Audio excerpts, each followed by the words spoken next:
নমস্কার বন্ধুরা, আজকে আমরা ক্রস করতে চলেছি world's highest motorable pass Umlingla.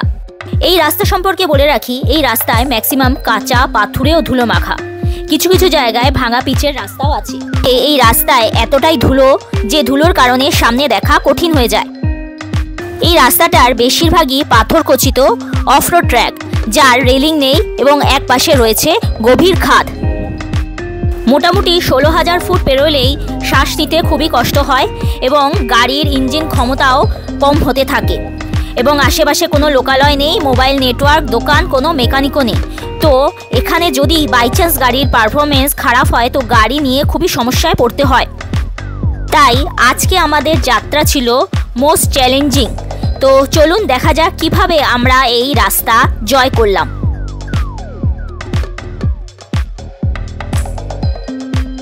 From হানলে, এখন আমরা আছি হানলেতে। সকাল সকাল পুরো রেডি হয়ে গেছি। আজকে আমরা যাব উমলিংলা পাসে, এখানে হাইয়েস্ট মোটরেবল পাসে। সো দারুণ লাগছে এই জায়গাটা। সকাল সকাল উঠে দারুণ লাগছে এই জায়গাটা, মানে অসাধারণ জায়গা। চলুন দেখি আশপাশটা ভালো করে। এই দেখুন চারপাশে পাহাড়ে ঘেরা একটা জায়গা। এই হচ্ছে আমাদের কটেজগুলো, অনেক কটেজ আছে। এখানে একটা বাইকার গ্রুপসও এসছে, তাদের বাইক রয়েছে, আর এই সাইডে আমাদের গাড়িগুলো সব রয়েছে। দারুণ লাগছে। আজকে আমরা হানলেতেই স্টে করব। আমরা যাব উমলিংলা পাস ঘুরে এসে হানলেতেই আবার স্টে করব। এখানে সব ঘোড়াগুলো আর কি, এখানকার জঙ্গলি ঘোড়াগুলো ঘুরে বেড়াচ্ছে রাস্তার সামনে। দারুণ লাগছে। দেখুন সৌভিক ওখানে ইয়ে করছে।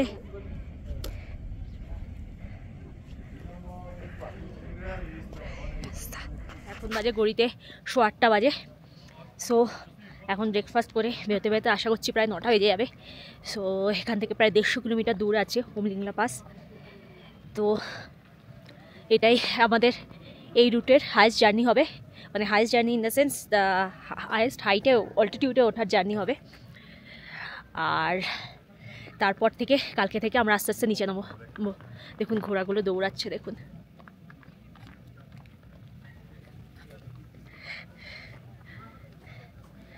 কি ভাল লাগছে, খুব সুন্দর লাগছে জায়গাটা।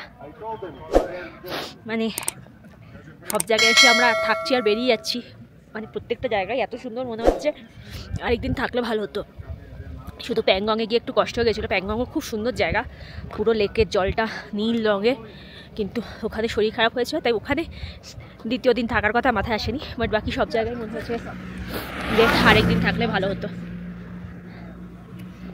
ওই দিকের পাহাড়গুলো দেখছেন, ওগুলো চীনের, আর এদিকে আমাদের ইন্ডিয়ার। এখানে জায়গায় জায়গায় আর্মিদের ক্যাম্প রয়েছে।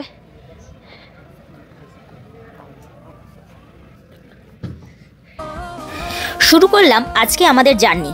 আজকে আমরা যাব ওয়ার্ল্ডস হাইয়েস্ট মোটরেবল পাস উমলিংলাতে। প্রসঙ্গান্তরে বলে রাখি, আজকে আমাদের এই জার্নিতে সেই রকম কোনো রুট ছিল না, কখনো মাঠ, কখনো পাথুরে রাস্তা, এইভাবে আজকে আমাদের পুরো জার্নিটা ছিল।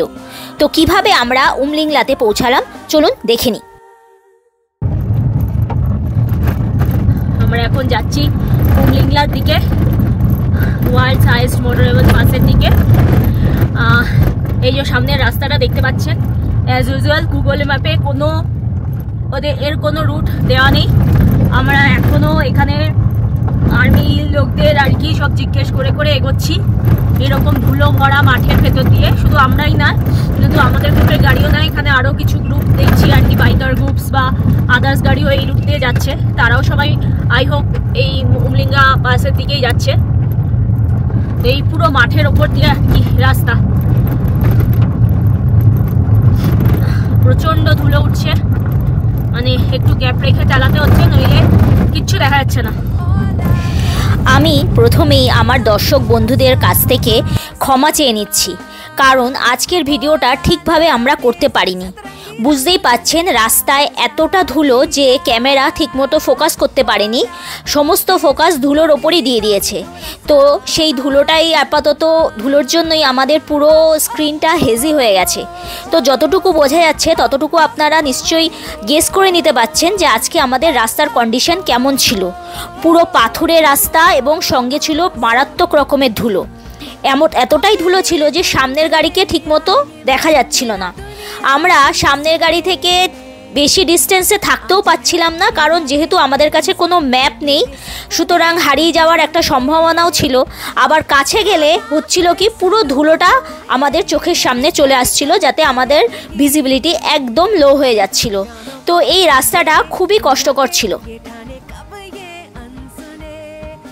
রাস্তাটা শুধু এইভাবে হয়েই থেমে যায়নি, এরপর ছিল চড়াইয়ের পথ। সেই চড়াইয়ের পথটাও ছিল একই রকম, পুরো মেঠো পথ এবং পাথুরেও ছিল, কোনো পিচ ছিল না। ফলে আমাদের পুরোপুরি মোমেন্টাম ধরে রাখতে হচ্ছিল। বেশ খাড়া ছিল রাস্তাটা, ফলে মোমেন্টাম ছেড়ে দিলেই গাড়ি পুরো আটকে যাচ্ছিল।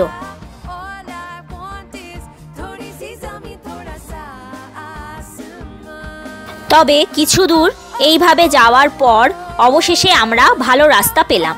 এই রকম ভালো পিচের রাস্তা দিয়ে এবার আমরা আস্তে আস্তে উপরে উঠতে আরম্ভ করলাম।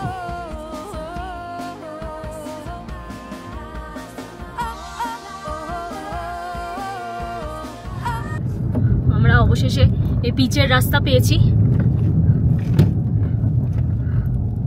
জানি না এই রাস্তাটা কতক্ষণই থাকবে। মাঝখানে ওই রাস্তাটা দেখালাম আপনাদের, একদম সেই মাটির রাস্তা, এবং সেটাও পুরো একদম সেই ইয়েতে উঠে গেছে, সোজা উঠে গেছে।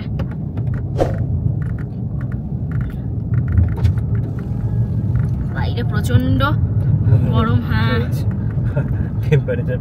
টেম্পারেচার এখানে 15 ডিগ্রি দেখাচ্ছে, কিন্তু মানে এই যে জানলা দিয়ে রোদ পড়ছে তাতেই মনে হচ্ছে হাত পা গুলো পুড়ে যাচ্ছে, এত রোদের তেজ।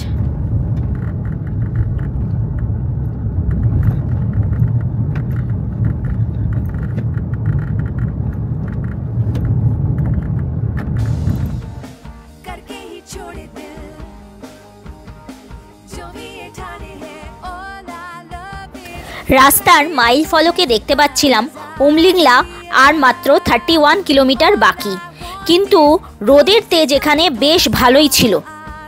এখানে টেম্পারেচার প্রায় 15 ডিগ্রি সেলসিয়াসের মতো দেখাচ্ছিল, আর আমরা যখন ওই মাঠ দিয়ে আসছিলাম তখন প্রায় 26 ডিগ্রি টেম্পারেচার দেখাচ্ছিল। রাস্তায় যেতে যেতে বেশ কিছু ইয়াক দেখছিলাম ঘুরে বেড়াচ্ছিল। এই ব্রিজটা ক্রস করে আমরা এখানে একটা ছোট্ট ব্রেক নিয়েছিলাম।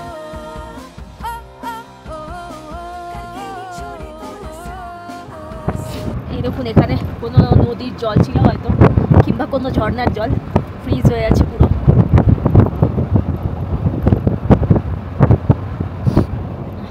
যদিও রাস্তায় এখনো কোনো বরফ দেখা যায়নি। এই পাশে এসব ঝর্ণাতে,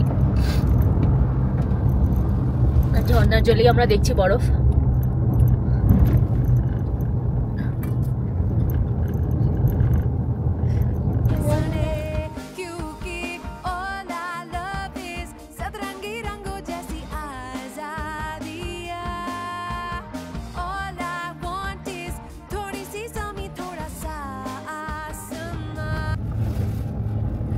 আমরা প্রায় উমলিঙ্গা বাসের কাছাকাছি চলে এসেছি, কিন্তু আজকে আমাদের গাড়িটা একটু ডিস্টার্ব করছে।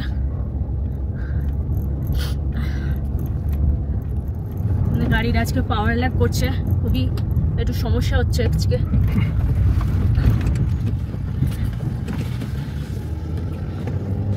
আমাদের এই আজকে যাত্রায় আমাদের গাড়িটার মাঝে মধ্যে একটু পাওয়ার ল্যাগ করছিল। পাওয়ার ল্যাগ ঠিক না, ব্যাপারটা হচ্ছে যে এরকম যে আমি যদি যেহেতু অনেকটাই উঁচুতে আমরা উঠছি, এবার সেক্ষেত্রে কী হচ্ছে, উঁচুতে ওঠার সঙ্গে সঙ্গে আমাদের মানে অক্সিজেন লেভেলটাও তো কমতে থাকছে। তো সেক্ষেত্রে গাড়ির একটু, যেটা নর্মালি আমাদের সমতলে থাকলে কী হয়, অক্সিজেন তো মানে যথেষ্ট পরিমাণেই থাকে। আর তার মধ্যে আমরা এমন একটা জায়গা দিয়ে যাচ্ছি যেখানে কোনো গাছপালা কিছুই নেই। তো এবার আসি মেন প্রবলেমটাতে, যে অক্সিজেন না পাওয়ার জন্য এবার গাড়িটার মাঝে মধ্যে একটু পাওয়ার ল্যাগ করছে। এবার তার জন্য কি হচ্ছে, আমি যখন ফার্স্ট গিয়ারে দিয়ে আমি যখন গাড়িটাকে মুভ করতে চাইছি, এবার সেক্ষেত্রে আরপিএমটা এতটাই হাই হয়ে যাচ্ছে, এবার তখন গাড়ির ইঞ্জিন প্রচণ্ডভাবে আওয়াজ করছিল। এবার সেটার জন্য এবার যখন আমি আবার গাড়িটাকে যখন ইঞ্জিনটাকে পাওয়ার পিএমটাকে হাই হয়ে যাওয়ার জন্য যখন আমি সেকেন্ড গিয়ারে ঠেলছি, তখন সেকেন্ড গিয়ারে দিলে আবার মনে হচ্ছে গাড়িটা একদম স্লো হয়ে যাচ্ছে, মানে গাড়ি হয়তো আর উঠতেই চাইছে না। তো এইরকম একটা সিচুয়েশান আমরা ফিল করি। তো মানে যাই হোক, ওইভাবেই আমরা ফার্স্ট গিয়ার বা সেকেন্ড গিয়ার এই জাস্ট এইরকম করেই ম্যানেজ করে আমরা উপরটা উঠি। আমরা প্রায় উমলিংলা কাছে চলে এসেছি, আর 1000 মিটার মতো দূরে আছি। চারিদিকে বরফ ছড়িয়ে রয়েছে, কিন্তু এখানে একটু গাড়ির আজকে বেশ সমস্যা হচ্ছে। হ্যাঁ, আমি বুঝলাম না, মানে হঠাৎ করে কিছুই চালানো ছিল না। সেকেন্ড গিয়ারেও মানে ভুল হয়েছে অ্যাকচুয়ালি। ফার্স্ট গিয়ারে বহুত আরপিএম নিচ্ছিল, প্রায় মানে সেই 4000-5000 আরপিএম প্রায় পৌঁছে যাচ্ছিল তো ফার্স্ট গিয়ারে। এবার সেটা দেখে এবার ওটার জন্য দেখলাম যে ইঞ্জিন তো প্রচণ্ড গরম হয়ে যাবে। এবার সেটা কন্ট্রোল করার জন্য সেকেন্ড গিয়ারে যেই দিচ্ছি গাড়ি হয়ে যাচ্ছে। মানে আমি ইঞ্জিনটাকে একটু মানে ধীরে সুস্থে চালানোর জন্যই করছিলাম। তো বাট ওখানেই পাওয়ার লাইটটা হচ্ছিলো মোস্ট প্রবাবলি। আমার উচিত ছিল ফার্স্ট গিয়ারেই দেওয়ার। তো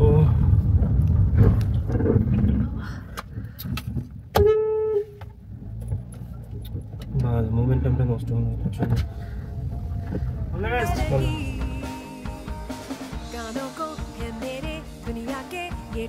সো আমরা পৌঁছে গেছি ওয়ার্ল্ডস হাইয়েস্ট মোটরেবল পাসে, উমলিংলা পাসে।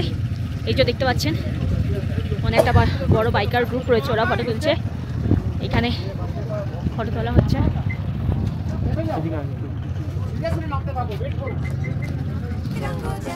অবশেষে আমরা পৌঁছে গেলাম বিশ্বের সর্বোচ্চ মোটরযোগ্য রোড উমলিংলা, 19,024 ফিট। তো এইখানে আমরা পৌঁছলাম আমাদের 165 mm-ওয়ালা গ্র্যান্ড আইটেন নিওস নিয়ে।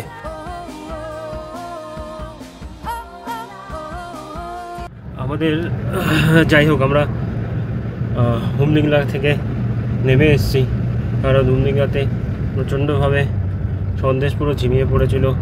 আমার স্বস্তিকাও পুরো অবস্থা খারাপ হয়ে গেছিলো, মানে পুরো ব্ল্যাক আউট হয়ে পড়ে যাওয়ার মতো অবস্থা। মানে এতটা পরিমাণ অক্সিজেন লেভেল কমে গেছিলো। তো তাই জন্য আমরা আর তাড়াতাড়ি এক্সপ্লোর না করেই পুরো যত তাড়াতাড়ি পেরেছি নেমে এসেছি উপর থেকে নিচের দিকে। তো যাই হোক, এখন একটু স্টেবল, বাট স্টিল একটু বেশি শরীর খারাপ পড়ে আছে। তো যাই হোক, আমরা এবার যাচ্ছি আমাদের হোটেলের উদ্দেশ্যে হামলে। তো যদিও আমরা মানে যেই রাস্তাটা নামার কথা ছিল, যেই রাস্তা দিয়ে আমরা ঢুকেছিলাম, সেই রাস্তা দিয়ে ব্যাক করার কথা ছিল, বাট তাড়াতাড়ি নিচে নামা তাড়াতে আমরা মানে খুবই মানে তাড়াহুড়োতে আমরা জাস্ট যেদিক দিয়ে এসেছিলাম তার উল্টো দিক দিয়ে নেমে চলে এসেছি। যদিও আমাদের মানে আসার কথা ছিল পুরো উল্টো দিক দিয়ে, এরকম টিমের একটা প্ল্যান ছিল। তো যাই হোক, আমরা আপাতত 4 জন মিলে আমরা হয়ে গেছি। 4টে গাড়ি আমাদের গ্রুপের পুরো ছন্ন ছাড়া হয়ে গেছে বলতে পারে, মানে গ্রুপ ছাড়া। তো যাই হোক, প্রবলেম যারা আছে তাদের সবারই একটু আধটু প্রবলেম হচ্ছে। প্রবলেম আমারও হচ্ছে, আমারও একটু মাথাটা ধরে আছে। কারণ এই যে মাথা ধরার কারণটা, এটাও একটা পুরো অক্সিজেনের অভাবই। তো আমরা এখানে একটা পয়েন্টে এসেছি, দেখি এখানে একটা চেকপোস্ট আছে, দেখি কথা বলে কী হয়।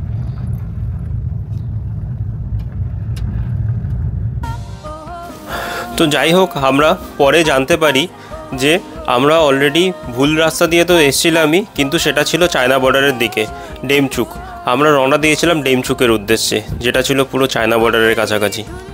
আমরা এখন হালনের দিকে যাচ্ছি। তো মাঝখানে একটা মিলিটারি চেকপোস্ট ছিল, সেই চেকপোস্টে আমাদের পারমিটগুলো চেক করা হলো। চেক করে এবার আমরা আবার এগোচ্ছি হালনের দিকে লোকাল লোকজনকে জিজ্ঞাসা করে। অ্যাকচুয়ালি এই পথটা অনেকটাই ঘুরপথ হবে, কারণ এখান থেকে আমাদেরকে বিভিন্ন সাইনবোর্ডগুলো যেগুলো দেখাচ্ছে, সেগুলো আমাদের যে গ্রামগুলো আমরা কালকে ক্রস করে গেছিলাম, লাইক চুসুল, লোমা, তো এই গ্রামগুলো আবার ক্রস করে আমাদেরকে যেতে হবে। তো যাই হোক, আর কী বলবো, আর এখানকার যে মানে ল্যান্ডস্কেপগুলো মানে কী বলবো, অসাধারণ। যাই হোক, সামনে মানে পাহাড়গুলো আর রাস্তাগুলো মানে এমনভাবে আছে, মনে হচ্ছে যে মানে পাহাড়গুলো নিচে, রাস্তাগুলো উপরে, এরকম একটা সিচুয়েশন। বাট রাস্তাগুলো অসাধারণ, মানে একদম পুরো মানে চারদিকে কী বলবো, মাঝখান দিয়ে একটাই পিচের রাস্তা, সেই পিচের রাস্তা দিয়ে আমরা এগোচ্ছি।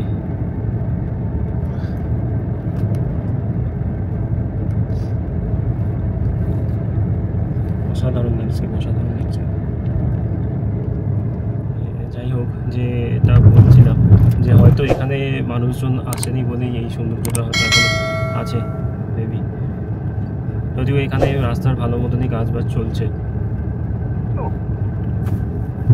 এটাকে তো মানে বেসিক্যালি কালকে যেখানে দেখছিলাম, তো এটা মেনলি এলএসি, তাই না কিন্তু এলএসি তো হয়তো এটা লাইন অফ অ্যাকচুয়াল কন্ট্রোল।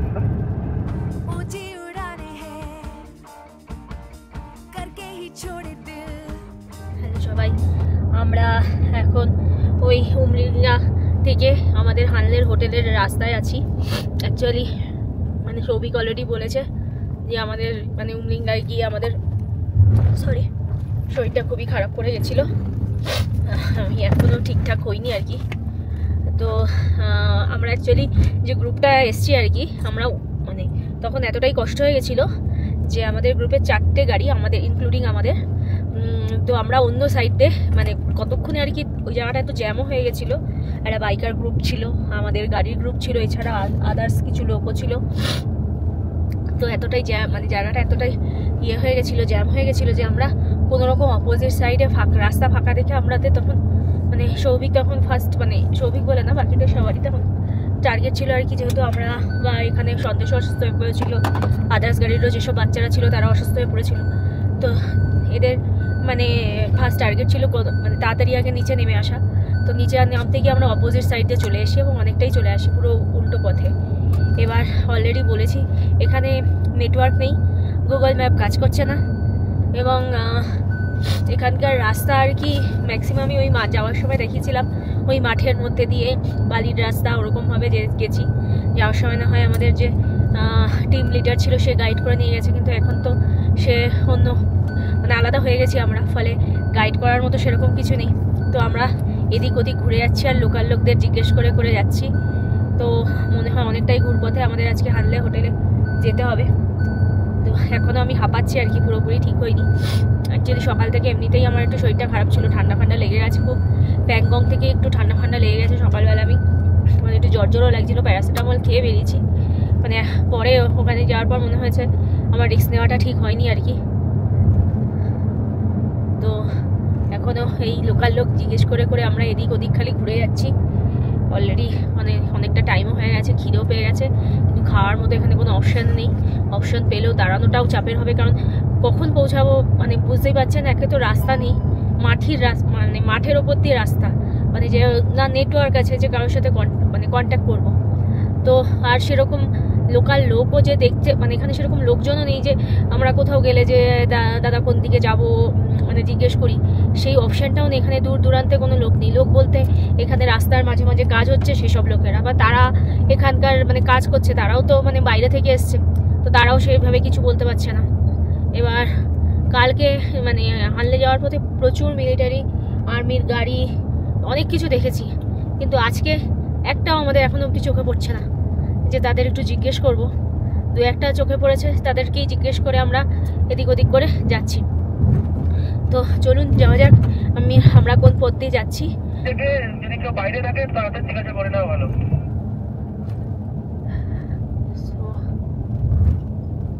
ফটিলাটা সুখেন্দুদা বলছিল না ফটিলাতে আছে, আমার মনে হয় ফটিলাটা ফার্স্ট টার্গেট ফটিলা করা হোক।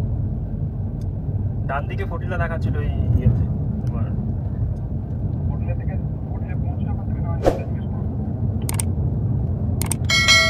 হ্যাঁ হ্যাঁ ঠিক, একটা রাস্তা ছিল ওইটা দিকে 24 লেখা আছে। জিজ্ঞাসা করুন এখানে, জিজ্ঞাসা করুন আমি আছি এখানে। আমাদের এখানে একটা ফটিলে ধরে আমরা আর কি ফটিলে ধরে আমরা যাচ্ছিলাম আর কি। এক জায়গায় ছিল হানলের দিকে অ্যারো করা ছিল, আমরা সেই দিকেই এগোচ্ছি। হ্যাঁ শুভম নাকি?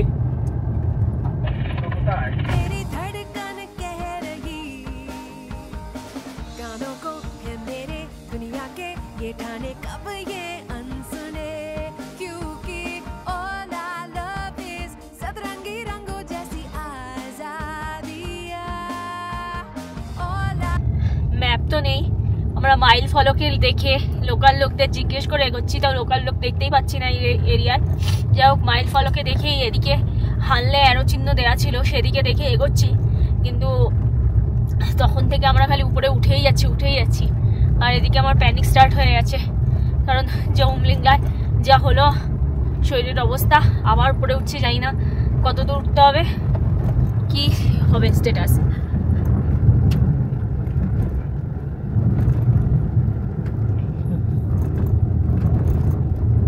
দেখি আমাদের গাড়িটারও খালি পাওয়ার ল্যাক করছে।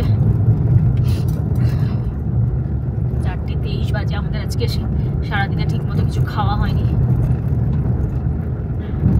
এখন প্রথম দাঁড়াচ্ছে হোটেলে পৌঁছানোটা।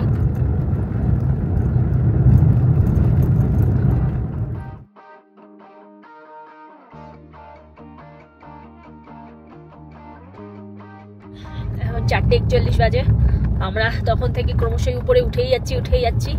আর এখানে টাইমিংয়েরও সমস্যা হচ্ছে, কখনো যেহেতু একদম চীনের বর্ডারের কাছে, তো কখনো চীনের টাইমিং নিয়ে নিচ্ছে, ফলে অনেকটাই এগিয়ে যাচ্ছে টাইমিংটা, তো বুঝতে অসুবিধা হচ্ছে। বাট এই 4:41 সেটা আমাদেরই টাইমিং, বাট সামটাইমস এখন দেখি সব বাকি ফোনগুলোতেও কি তাই দিচ্ছে। হ্যাঁ, বাকি ফোনগুলোতেও তাই দিচ্ছে। কিছুক্ষণ আগেই দেখলাম 7টা কত দেখাচ্ছে, আমি ভাবছি এত তাড়াতাড়ি 7টা বেজে গেল, 7:03 দেখাচ্ছিল একটু আগেই, তো এখন দেখলাম 4:41 বাজে, তো বুঝতে পারলাম যে ওদের টাইমিং নিয়ে নিয়েছে। মানে ওরা আমাদের থেকে 2.5 ঘন্টা এগিয়ে আছে মনে হয়।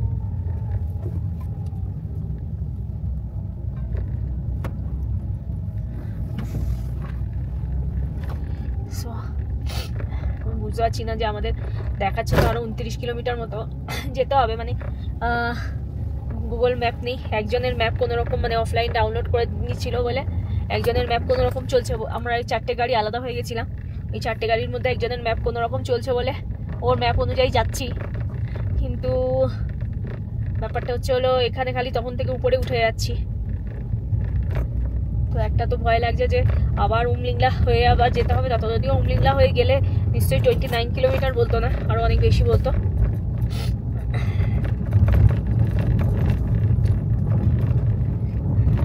সো হানলে আসার আরেকটা বড় কারণ থাকে হচ্ছে অবজারভেটরিতে দেখা আর কি, মিল্কি ওয়েটা, কিন্তু আমরা যেতে মনে হয় হবে না, টাইমিং বন্ধ হয়ে যাবে।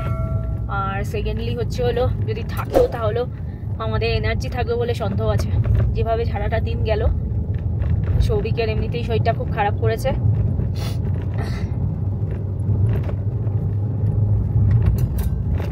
অ্যাকচুয়ালি মানে আমাদের সেই লেতে ওই যে বাইক নিয়ে যখন ঘুরেছিলাম তখন ঠান্ডাটা লেগেছিল, সেই ঠান্ডাটাই চলছে। তারপর তো সেভাবে ঠান্ডার কোনো ওষুধ খাওয়া হয়নি, তো ওটাই চলছে। তারপরে এরকম প্যাংগংয়ে এসে ওরকম অবস্থা, এবং আজকে ফাইনালি উমলিংলাতে। তো আশা করছি আজকের এই মানে হোটেলে ফিরে গেলে এটা কাটিয়ে ফেললে আশা করছি আর কোনো সমস্যা, এই শ্বাসকষ্ট রিলেটেড সমস্যা এই ট্যুরে আর হবে না। কারণ কালকে আমরা জিসপা যাব, তো নিচে নেমে যাচ্ছি।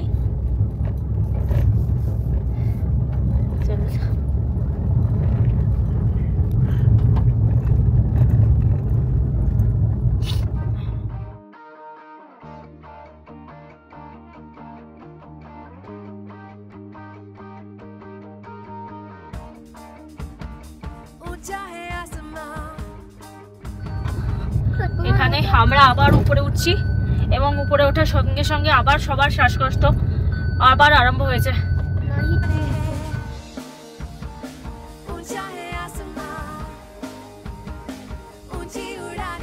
ফটিলা হয়ে এই রাস্তা দিয়ে আমরা অবশেষে আবার নিচে নামতে আরম্ভ করলাম।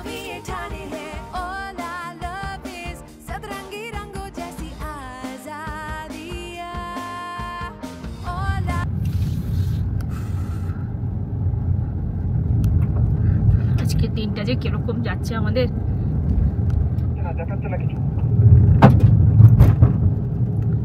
রাস্তাটার অবস্থা দেখুন, সব ল্যান্ডস্লাইডিং হয়ে পাথরগুলো কিরকম মাঝখানে পড়ে রয়েছে। হ্যালো সবাই, উফ কি গেল আজকের দিনটা। ভালো বলবো খারাপ বলবো, ভালো তো অবশ্যই না। ভালো বলতে একটাই যে আমাদের এই F-165 ক্লিয়ারেন্স নিয়ে আমরা ওয়ার্ল্ড সাইজড মোটরেবল পাসে উঠেছিলাম উমলিংলা।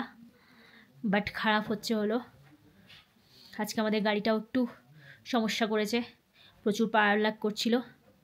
এবং মানে ওই যে কিছু রাস্তা আপনাদের দেখিয়েছিলাম মাঠের মধ্যে দিয়ে যাওয়ার সময় রাস্তা ছিল না, ওই রাস্তাটার সময় যেতে খুব সমস্যা হচ্ছিল।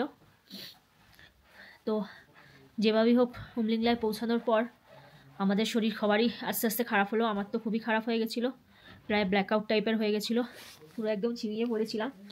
কনস্ট্যান্ট অক্সিজেন পাম্প নিয়ে ঠিক হয়েছি। সন্দেশ তো আর বুঝে না, বাট মানে অন্যান্য সময় চারিদিকে বরফ দেখে এইসব দেখে ও গাড়ি থামালেই কতক্ষণে গাড়ি থেকে নেমে ও ঝাপাঝাপি করবে তার নিয়ে ব্যস্ত হয়ে পড়ে। কিন্তু এই ফার্স্ট টাইম গাড়ি থেকে নামার পরপরই ও গাড়িতে খালি উঠতে চাইছে, বলছে ভাল লাগছে না চলো, ভাল লাগছে না চলো। বুঝলাম ওরও শরীরটা খারাপ লাগছে, ওকেও সঙ্গে সঙ্গে পাম্প করিয়ে দিলাম। তারপর প্রবলেমটা হচ্ছে তারপর আমরা যে রুট দিয়ে উমলিংলায় উঠেছি তার অপোজিট রুট দিয়ে মানে তখন মানে মাথায় ফার্স্ট স্ট্রাইক করেছিল যে যত তাড়াতাড়ি সম্ভব উপর থেকে নিচে নামো। তো হুড় করে ওপর থেকে নিচে নেমে গেলাম এবং আমাদের সঙ্গে আরও 3টে গাড়ি ছিল। তো 3টে গাড়িও তাদেরও মানে তাদের যেই 3টে গাড়ির মধ্যে একজনের গাড়ি একটা বাচ্চা, তার অবস্থাও খুব খারাপ হয়ে গেছিলো, তার অক্সিজেন স্যাচুরেশনও তার অনেক কমে গেছিলো।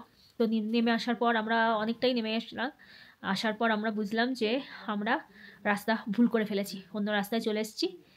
এবং মানে ওয়াকি টাকির ডিস্টেন্স যে রেঞ্জ আছে যেটা 5 কিলোমিটার, এবং সেই 5 কিলোমিটারের মধ্যে আমরা আর কাউকে পাচ্ছিলাম না। তো কী করবো বুঝতে পারছিলাম না, রাস্তা আমরা একদমই চিনি না, গুগল নেটওয়ার্ক নেই, ফলে গুগল ম্যাপ কোনোরকমভাবে যে আমাদের হেল্প করবে তাও না, এবং রাস্তাটা পুরো ফাঁকা ছিল যে কাউকে জিজ্ঞেস করে এগোবো সেরকমও কোনো অপশান ছিল না। যাই হোক কিছুটা গেস করে বা মাঝে মাঝে কারোর সঙ্গে মানে দেখতে পেয়ে অনেকটা ঘুরে আমরা এসেছি। বাট এই ঘোরার মধ্যে আবার একটা সমস্যা হচ্ছে এই ঘুরতে মানে বলেছে এই দিক দিয়ে যাও, বলেছে ওদিক দিয়ে যাও, এইভাবে করতে আমরা ফটিলা বলে একটা জায়গায় গেছিলাম। বলেছিল ফটিলা হয়ে গেলে আমাদের শর্টকাটে হয়ে যাবে। সেই ফটিলা হয়ে যেতে গেলে আমাদের আবার সেই নিচে নেমেছিলাম ঠিকই, বাট আবার উপরে উঠতে হয়েছে। এরপর হয়েছে আসল ব্যাপার, সেই উপরে ওঠার পর আমি ঠিকঠাক ছিলাম, সন্দেশও মোটামুটি ঠিকঠাক ছিল, বাট সৌভিকের তখন শরীরটা খুব খারাপ করে গেছিলো। তারপর আমাদের সঙ্গে যে আরেকটা বাচ্চা বলেছিলাম যার অলরেডি আগে থেকে শরীর খারাপ ছিল, তারও খুব খারাপ হয়ে গেছিলো।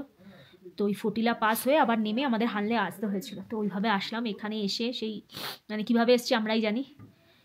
এখানে একটা মানে হসপিটাল আছে, সেই হসপিটালে সেরকম কিছুই ফেসিলিটি নেই, তার মধ্যেও অক্সিজেন দেওয়া হলো, সৌভিককে দেওয়া হলো, ওই বাচ্চাটিকে দেওয়া হলো।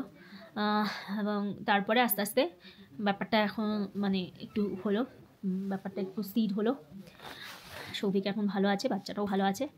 কালকে আমরা যাব এখান থেকে জিসপা, বাট প্রবলেম হচ্ছিলো এই জিসপা যাওয়ার পথে, জিসপা এখান থেকে অল্টিটিউড অনুযায়ী নিচে আছে, বাট জিসপা যাওয়ার পথে আর কি যে কিছু পাস আমাদের ক্রস করতে হবে, সেই পাসগুলো হলো উঁচু, মানে আমরা ঠিক এইভাবে যাবো, এরকম যেতে এরকম সমান্তরালেতে উঁচু এরকম করে আমাদের যেতে হবে একটু নিচুতে। সো মানে জিসপাতে আমাদের আশা করি শারীরিক কোনো সমস্যা না হলেও এই যে পাসগুলো আমরা পেরোবো তখন সমস্যা হতে পারে। তো আমরা চেষ্টা করব না, মোটামুটি আমরা মানে ডিটারমাইন্ড যে এরপরে কোনো যত ভালোই পাস আসুক না কেন, যত ভালোই লাগুক না কেন, আমরা নামবো না গাড়ি থেকে।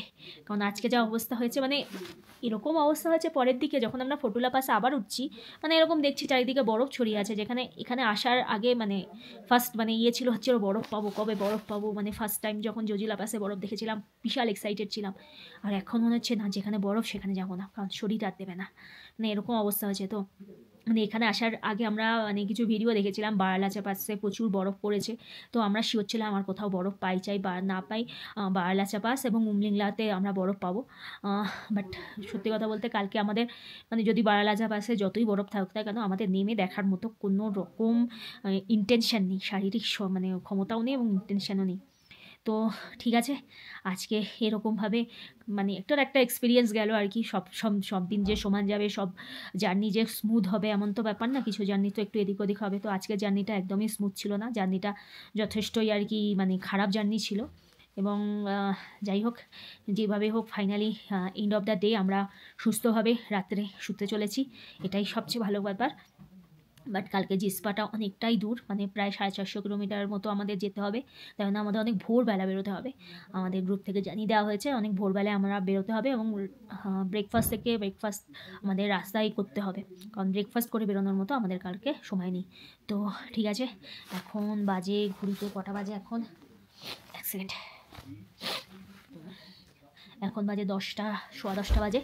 তো আমরা মোটামুটি লাগেজ মোটামুটি গুছিয়ে নিয়েছি, কিছু বাকি আছে সেগুলো কালকে সকালে করব। সো এখনকার মতো অবধি থাকুক আজকের ব্লগটা। আজকের ভিডিও খুব বেশি করতে পারিনি, কারণ বললামই শারীরিক যা অবস্থা ছিল। তো আজকের ভিডিওটা এই অবধি, দেখা হবে কালকে জিসপার পথে। টিল দেন ভালো থাকবেন, সুস্থ থাকবেন, আর হ্যাঁ অবশ্যই আমার এই চ্যানেলটা সাবস্ক্রাইব করে দিয়ে যাবেন। Good bye.